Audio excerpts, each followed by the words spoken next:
ایک چیز نقد ریٹ پر 20,000 کی ہے، وہی چیز قسطوں پر 25 یا 30,000 کی ہے، کیا اوپر والی رقم سود ہے؟ اصل میں جو اوپر کی قیمت ہے یہ نفع نہیں ہے، یہ ادھار کی وجہ سے پیسے لیے جا رہے ہیں جو کہ شرعاً ناجائز ہیں۔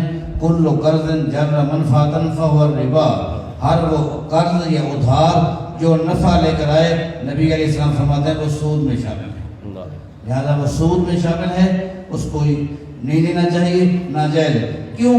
ویسے بھی اگر ایک آدمی کسی سے 10,000 کی چیز ادھار پہ لیتا ہے، وہ چیز ہوتی ہے 5,000 کی، وہ 10,000 کی ادھار لے کے جا رہا ہے، کسی ساتھی نے کہا کہ یار میں آپ کو 5,000 دیتا ہوں، واپس آتا ہے 5 میں وہ چیز ہو جاتی ہے، کیا اس نے نفع کم کیا تھا؟ نفع کون کم کرتا ہے؟ نفع کم نہیں ہوا، ادھار ختم ہو گیا، نقد ہو گیا، قیمت واپس آ گئی، ادھار ہو گیا، قیمت واپس چلی گئی، لہذا یہ قرض کی وجہ سے لیا جا رہا ہے، یہ سود میں شامل ہے، ناجائز ہے، حرام ہے۔